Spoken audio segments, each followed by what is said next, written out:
Oferecimento: Cartório Fujiwara, 43-33-3343-4645, Londrina, Paraná. Bendito Corte, carnes selecionadas e tudo o que você precisa para o seu churrasco. Avenida Robert Koch, 981, telefone 3334-4000, Londrina, Paraná. Olá, bom dia! Hoje é sexta-feira, 30 de junho de 2023 e tem uma novidade para você. A sugestão foi de um jovem ouvinte de Campinas, Gustavo Aguiar. Então, a partir de hoje, toda sexta-feira, vamos começar o nosso podcast com uma curiosidade, um elemento, um esclarecimento, enfim, coisas ligadas à Bíblia. E vamos começar conhecendo um pouco como era a vida na família no tempo de Jesus. E se você ainda não segue a gente no Instagram, não perca mais tempo, porque esses detalhes estarão lá também para você baixar, compartilhar, enfim. Então, vá também para o Instagram, padre.heriberto. Hoje vamos falar um pouco da educação, como eram as escolas no tempo de Jesus. Bom, primeiro que não existiam escolas propriamente ditas. Os filhos eram ensinados na família, enquanto as meninas ficavam o tempo todo com a mãe, aprendendo a assar o pão, a fiar, a tecer. Os meninos, após os 3 anos de idade, ficavam com o pai e aprendiam alguma profissão, geralmente a exercida pelo próprio pai. Aprendiam também, através de narrações e de perguntas e respostas, muita coisa da religião, da história. Inclusive, tinha um provérbio que dizia o seguinte: quem não ensina uma profissão útil ao filho, cria-se um ladrão. Semana que vem, vamos falar um pouco sobre o trabalho na terra e a cria de animais, como era no tempo de Jesus. Rezemos juntos.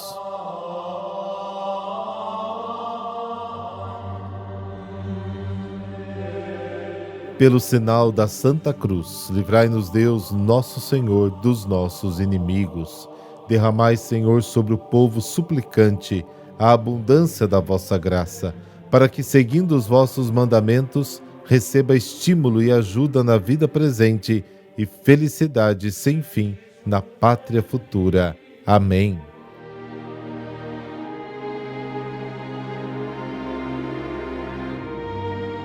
Mateus capítulo 8, versículos de 1 a 4. O Senhor esteja convosco, Ele está no meio de nós. Proclamação do Evangelho de Jesus Cristo segundo Mateus. Glória a vós, Senhor. Tendo Jesus descido do monte, numerosas multidões o seguiram. Eis que um leproso se aproximou e se ajoelhou diante dele, dizendo: Senhor, se queres, tu tens o poder de me purificar.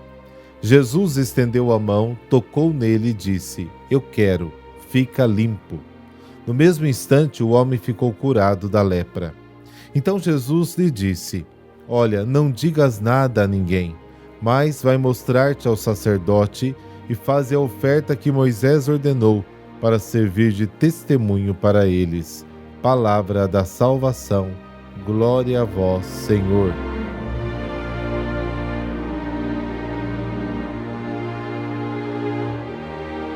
Um leproso aproxima-se de Jesus. Quem o tocasse se tornaria impuro. Por isso os leprosos tinham que ser expulsos das cidades. Levítico capítulo 13, versículos de 45 a 46. Mas aquele leproso teve muita coragem. Ele transgrediu as normas da religião para poder entrar em contato com Jesus. Chegando perto, disse: Se quiseres, podes me curar. Ou seja, não há necessidade de me tocar. Basta que o Senhor queira e pronto, ficarei curado. Esta frase revela 2 coisas. Primeiro, que a doença da lepra tornava a pessoa impura. Segundo, a doença levava a pessoa à solidão completa. E também revela a grande fé do homem no poder de Jesus. Cheio de profunda compaixão, Jesus cura 2 doenças. Primeiro, para curar a solidão, antes de dizer qualquer palavra, Jesus toca o leproso. É como se ele dissesse: para mim você não está excluído. Não tenho medo de me tornar impuro ao tocar em você, e te acolho como um irmão. Então ele cura a lepra dizendo, sim, seja curado. O leproso, para entrar em contato com Jesus, havia transgredido as normas da lei. Jesus, para poder socorrer aquele excluído e revelar o novo rosto de Deus, transgride as normas e toca o leproso. Naquela época, para ser readmitido na comunidade, os leprosos precisavam de um atestado de cura confirmado por um sacerdote. É como hoje, o paciente só sai do hospital se tiver um atestado assinado pelo médico, quando ele recebe a alta. Jesus obriga a pessoa a obter o documento para poder viver normalmente. Obriga, inclusive, as autoridades a reconhecer que o homem havia sido curado. Jesus não só cura, mas quer que a pessoa curada possa viver com os outros. Reintegra na convivência fraterna. O Evangelho de Marcos ainda acrescenta que o homem não se apresentou aos sacerdotes. Pelo contrário, quando ele saiu, o leproso, começou a espalhar a notícia, tanto que Jesus é que não podia mais entrar na cidade publicamente.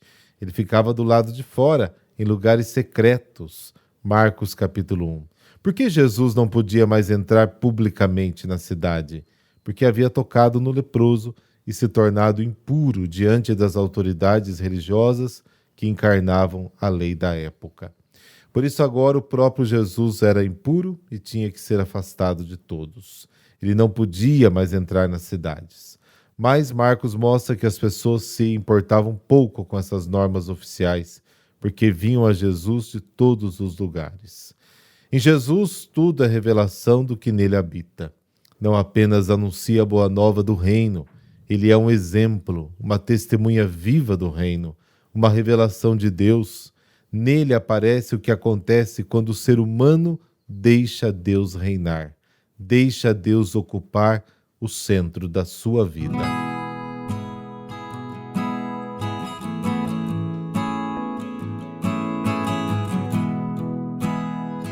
Hoje a igreja celebra os protomártires da igreja de Roma. No ano 64, o imperador Nero pôs fogo em Roma e acusou os cristãos. Naquela época, a comunidade cristã vítima de preconceitos era tida como seita e inimiga, porque não adorava o imperador. Qualquer coisa que acontecia de negativo, os cristãos eram acusados. Por isso foram acusados também de terem posto fogo em Roma.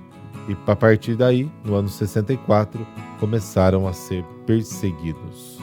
Os escritos históricos em Roma narram que os cristãos eram lançados nas arenas para servirem de espetáculo ao povo junto às feras, cobertos de piches, como tochas humanas e muitos outros atos atrozes. E a resposta era sempre o perdão e a misericórdia. Estava escrito o seguinte: prendem-se primeiro os que manifestam, seguir o cristianismo, e depois, conforme as indicações que eles dão, prendem-se outros em massa, condenados menos pelo crime de incêndio do que pelo ódio que lhes tem o gênero humano. Aos tormentos juntam-se as mofas. Homens envolvidos em peles de animais morrem despedaçados pelos cães, ou são presos a cruzes, ou destinados a ser abrasados e acendidos à maneira de luz noturna ao acabar o dia. O Papa São Clemente I escreveu o seguinte: nos encontramos na mesma arena e combatemos o mesmo combate. Deixemos as preocupações inúteis e os vãos cuidados e voltemo-nos para a gloriosa e venerável regra da nossa tradição. Consideramos o que é belo, o que é bom e o que é agradável ao nosso Criador. O testemunho dos mártires da nossa igreja nos recorda o que é essencial para a vida, para o cristão, para sermos felizes em Deus, principalmente nos momentos mais difíceis que todos nós temos que passar. Os mártires viveram tudo em Cristo. Senhor, concedei-me pelo sangue dos protomártires da igreja um coração abrasado de amor por vós, que não tema morrer para testemunhar que só vós sois Senhor e Rei. Amém. Abençoe-vos o Deus Todo-Poderoso, Pai, Filho e Espírito Santo. Amém. Bom final de semana e até amanhã, se Deus quiser.